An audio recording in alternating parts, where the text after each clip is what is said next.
Woohoo, we are back. And tonight we're going to be estimating the area under the curve and checking to see if my math was correct. And I know you've been waiting with bated breath to find out what the total is. And in fact, with my handy dandy calculator, I have added these together and my numbers are correct. What are the chances, right? Wow, that was pretty amazing. So I added up all the numerators. Why am I allowed to just add all the numerators? Because the denominators are all the same. So like terms add together. And I can use my calculator and go ahead and take 140 divided by 512 and get that this is equal to 0.2734375.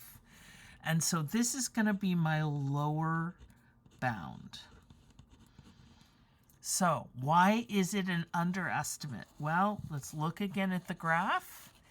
If I break 0 to 1 down into 8 equal pieces, and each rectangle I use for the rectangle, I use the left-hand side point, not the right-hand side point. As you can see, each one comes across underneath that curve. And so it's an underestimate. So the sum of all these rectangles. So for example, the one that is at 6/8 is right here. So that would be the one that came out to be 36 over 512. That's how big that little rectangle is. So we add up all the rectangles, we get this total. And I know you're all thinking, could this get more exciting? And my answer is for you, just you wait. Because I know you're all very excited, I can tell. Dun dun dun! We're going to use right endpoints. So we're going to do the whole thing again. I know I'm very excited. I know you're very excited. And I'm guessing that some of you are looking to see if you can find that button on YouTube that makes everything go faster. Feel free to fast forward. I'm going to work through the problem because if you're ever stuck on a deserted island and you suddenly have to do calculus and you don't have a computer or your calculator with you, this is how you would do it. And they would probably, vote that you're all, king because you're the only one who can do calculus. So don't underestimate this. This is math skills here. So again, I'm going from 0 to 1. I'm breaking it down into 8 pieces. So I've got 0 to 1 divided by 8. So each one is an eighth. So 1/8, 2/8, 3/8, 4/8, 5/8, 6/8, 7/8, and then 1, which is 8/8. Now, why are these rectangles bigger than those rectangles? And the answer is that, for example, if this would be 6/8 right here. At 6/8, I'm at this point. At 6/8, I'm at this point. At 7/8, I'm a little bit higher, right? 7/8, I'm there. And so for this rectangle, for this particular rectangle, this little slice that I'm looking at here, if I use this lower point at 6/8 to draw the top, that's going to be shorter.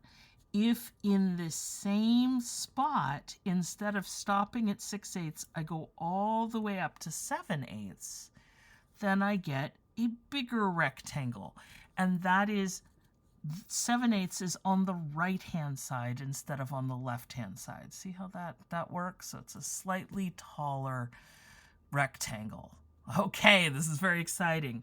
And so since we're using the right endpoints, the area is going to be approximated with f of 1/8. Notice I'm starting at 1/8, not at 0, times 1/8, plus f of 2/8 times 1/8, plus f of 3/8 times 1/8, plus f of 4/8 times 1/8. So this is 1, 2, 3, 4. F of 5/8 times 1/8. This is the fifth rectangle. F of 6/8 times 1/8. F of 7/8 times 1/8. And then my last one, I'm going to calculate at F of 1 times 1/8. Okay, so those are my 8 rectangles. Those are the 8 areas, so I just got to add them all together. Now, hopefully some of you are already seeing what's about to happen, but I'll show you in case you're not sure. So this is going to be 1/8 squared. Why is it squared? Because the formula here is y equals x squared. Ooh, you can't see it, so let me scooch it there. The formula is y equals x squared. In fact, I've lost my... Everything is so exciting. Everything is just falling apart from the excitement. Okay, so everything is going to be whatever the x is squared. So 1/8 squared, 2/8 squared times 1/8. And remember, this is the height, this is the width. 3/8 squared times 1/8. 4/8 squared times 1/8. 5/8 squared times 1/8. 6/8 squared times 1/8. 7/8 squared times 1/8 plus 1 squared times 1/8. Okay. So, it turns out this is exactly what we got before, except this little extra thing. So if you want a shortcut, you just take our answer from before and just add this. I'm going to write the whole thing out just in case anyone's like, I'm not sure if I believe you. So this is going to be 1 squared times 1 all over 3/8. So this is 1 over 5/12. This is going to be 4 over 5/12, right? It's each of the squares. 9 over 5/12. 16 over 5/12. 25 over 5/12. We're up to there. 6 squared is 36 over 512. 49 over 512. And then, did I get them all? 1, 2, 3, 4, 5, 6, 7. And the last one is just 1 times 1/8. So that's just 1/8 at the end. If I add this all together, what's the best way to add it all together? Well, what I could do is I could convert this into 5/12. So this little guy, 1 over 8 is going to be 64 over 5/12 if I want. And then the total here is going to be, let's see, it was 140, so I believe it's going to be 204 all over 5/12. And 204 divided by 5/12 is 0.3984375. And this is the overestimate. Because again, our rectangles are too big. They're bigger than this curve. And through the magic of television, I've got the two numbers. So these are the left-hand endpoints. These are the right endpoints that we just got. So there's the number we just got. This is the number we got on the other side. And so this is very exciting. So now we know our actual area sits between 0.2734375 and 0.3984375. And the question then that I'm going to leave you with, and I know this is going to keep a lot of people up at night, how can we improve the estimate? And my hint is, as horrible as it sounds, why stop at 8? Why not break it into 16 rectangles? What about 100 rectangles? What about 1,000,000 rectangles?